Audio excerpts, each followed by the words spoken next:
Et si, pour devenir toi-même, tu devais affronter un monstre caché au plus profond de toi-même?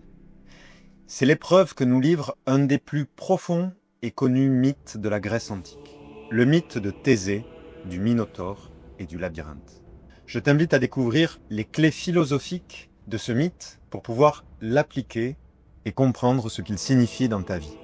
Dans cette série sur les mythes et l'initiation, on continue à parler des héros qui se transforment, des héros qui nous inspirent par leurs épreuves, par leur appel à l'aventure. Et aujourd'hui, on s'en va à l'aventure en Grèce. Qu'est-ce que nous raconte ce mythe? Dans la Grèce ancienne, sur l'île de Crète, vivait il y a de cela bien longtemps le roi Minos, un roi très puissant. Le dieu Poséidon lui-même avait offert à Minos un taureau magnifique, symbole de fécondité et de force. Mais Minos, tellement fier de sa fortune, n'écouta pas Poséidon et ne sacrifia pas le taureau comme il était demandé. Alors, malheureusement, Pasiphaë, l'épouse de Minos, la reine, tomba amoureuse de ce taureau magnifique, et de leur union affreuse naquit un être mi-homme, mi-bête, le fameux Minotaure. Furieux de cette naissance, le roi Minos ne trouva qu'une solution. Il enferma ce Minotaure dans le labyrinthe créé par l'architecte Dédale. Un labyrinthe immense, fait de palais, de somptuosité. La ville d'Athènes, qui était alors sous la domination de Minos et de l'île de Crète, devait envoyer tous les 7 ans 14 jeunes Athéniens en sacrifice pour nourrir le Minotaure. Mais un jour, Thésée, le prince, le fils du roi Égée, roi d'Athènes, Thésée se proposa pour aller affronter le Minotaure.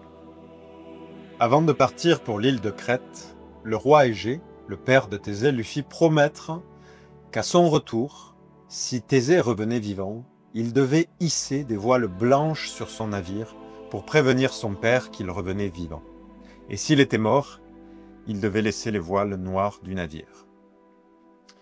Thésée partit donc avec les 14 jeunes Athéniens en direction de l'île de Minos. Là, il rencontra la fille du roi Minos, Ariane, qui tomba aussitôt folle amoureuse de ce jeune homme athénien courageux qui allait au-devant du danger. Ariane donna à Thésée une pelote de laine afin qu'il ne se perde pas dans le labyrinthe. Thésée arriva enfin au centre du labyrinthe. Un endroit obscur, avec une seule petite entrée de lumière au-dessus de ce monstre, le Minotaure, dont la tête était la tête d'un taureau et le corps un corps d'homme. Thésée l'affronta. Avec sa hache à double tranchant, il finit par vaincre et achever le Minotaure. Là, il retrouva les Athéniens et Ariane qui lui avait fait promettre de le ramener avec lui à Athènes s'il ressortait vivant. Il continua sa route vers Athènes, et dans sa joie et son enthousiasme, il oublia de changer les voiles du navire. Voyant le navire revenir avec des voiles noires, le père de Thésée, Égée, fut pris d'un grand chagrin, et du haut de son promontoire rocheux, il se jeta dans la mer qui aujourd'hui porte son nom, la mer Égée. Thésée rentra donc acclamé par tout le monde et devint roi d'Athènes. Il eut d'autres aventures, mais ceci est une autre histoire. Ce mythe de Thésée et du Minotaure n'est pas seulement un récit, une légende pour les enfants. C'est avant tout un récit initiatique. Le labyrinthe, c'est l'image de la complexité de notre existence humaine, avec ses méandres, avec ses choix, avec ses doutes.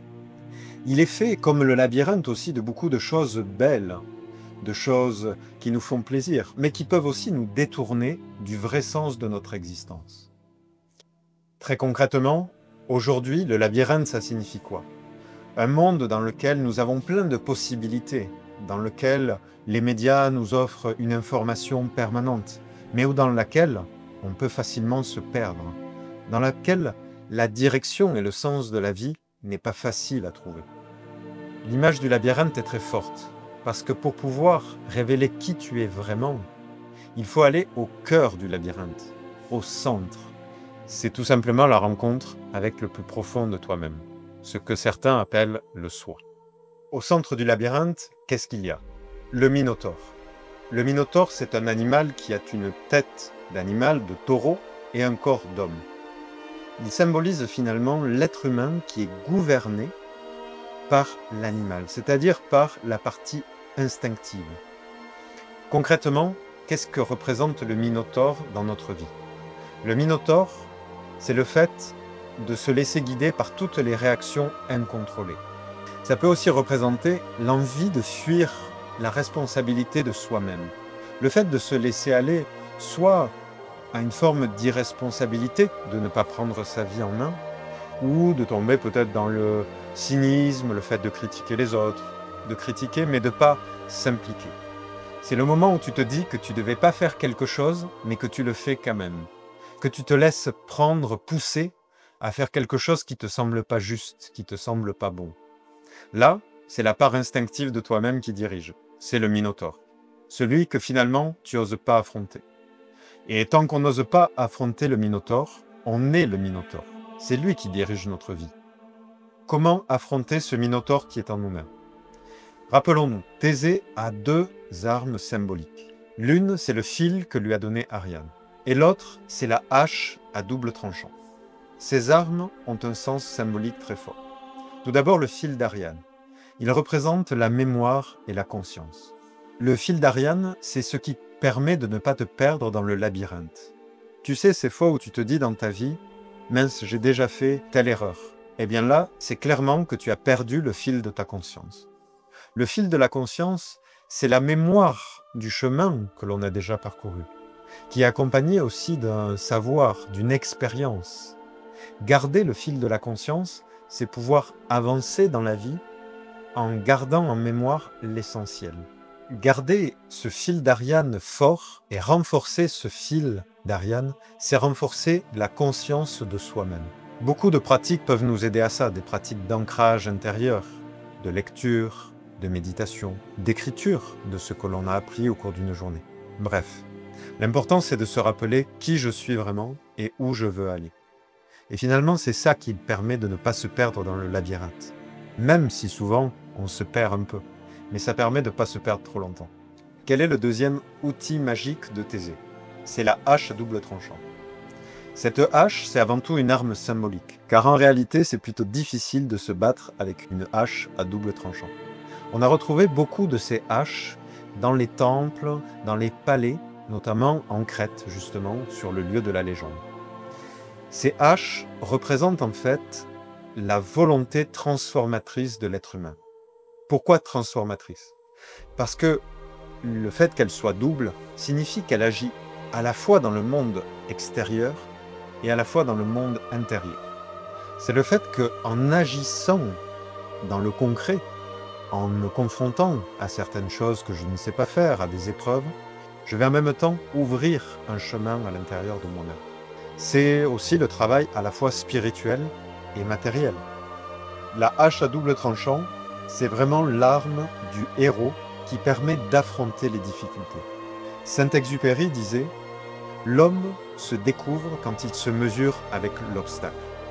Ça veut dire que l'obstacle qui est en face de moi, ce que je pense irréalisable, ce que je pense ne pas avoir les moyens de réaliser, eh bien justement, je vais décider de m'y confronter parce que ça va me révéler. Ça, c'est le symbole de la hache. Celui qui porte la hache à double tranchant est celui qui se confronte quotidiennement à ce qu'il ne sait pas faire pour pouvoir se découvrir. En fait, quand on choisit d'utiliser cette hache à double tranchant, c'est qu'on décide de devenir un héros. Ça signifie qu'on a arrêté de se laisser porter par les instincts, par les automatismes dans notre vie, ou qu'on a arrêté de fuir notre responsabilité, fuir ce qui nous fait peur. Et on ose prendre notre vie en main. Ça, c'est le sens de la voie héroïque. Ça veut dire devenir véritablement Thésée. Thésée choisit de faire face. Il ne refuse pas sa responsabilité. En réalité, il ne se donne pas un défi individuel. Il ne se dit pas « Tiens, si j'allais affronter le Minotaure ». Il le fait parce qu'il veut sauver des camarades. Il veut servir sa cité d'Athènes. Le véritable héros, est celui qui se met au service des autres. Et même si tu te dis peut-être que dans ton quotidien tu n'as rien d'un héros, les petits actes qu'on peut poser, que l'on peut faire pour les autres, la générosité, le fait de ne pas rentrer dans des automatismes et de faire attention aux autres, tout cela est un début de voie héroïque. En conclusion, le combat de Thésée n'est pas qu'un combat personnel. C'est un combat qui façonne le monde. Parce qu'en réalité, le fait de choisir de se laisser aller à sa brutalité, à son inconscience, à ses réactions instinctives, ou bien de décider de volontairement se transformer, d'agir pour les autres, de se mettre au service des autres, va changer le monde dans lequel on est. En réalité, tant que chacun laisse son minotaure s'exprimer dans le monde, on ne verra que dans le monde qui nous entoure que de la haine, de la violence, des séparatismes, des réactions instinctives. Par contre, décider volontairement et intelligemment de se transformer, ça permet de transformer le monde dans lequel on est, d'en faire un monde habitable. C'est pour ça que Thésée, qui revient victorieux de l'épreuve du labyrinthe et du Minotaure, il revient à Athènes en tant que héros civilisateur. Il devient roi. Mais il n'y a pas besoin forcément de devenir roi. Il faut surtout être un exemple pour les autres. Être une petite lumière qui éclaire dans l'obscurité. N'oublie pas surtout que ton Minotaure, ce n'est pas simplement une difficulté. C'est une épreuve pour te transformer, pour découvrir qui tu es vraiment.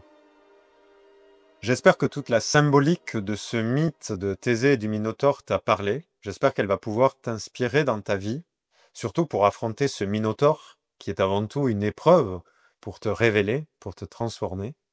Et si ce contenu t'a plu, abonne-toi et continue à suivre pour les prochaines vidéos qui vont venir. À bientôt.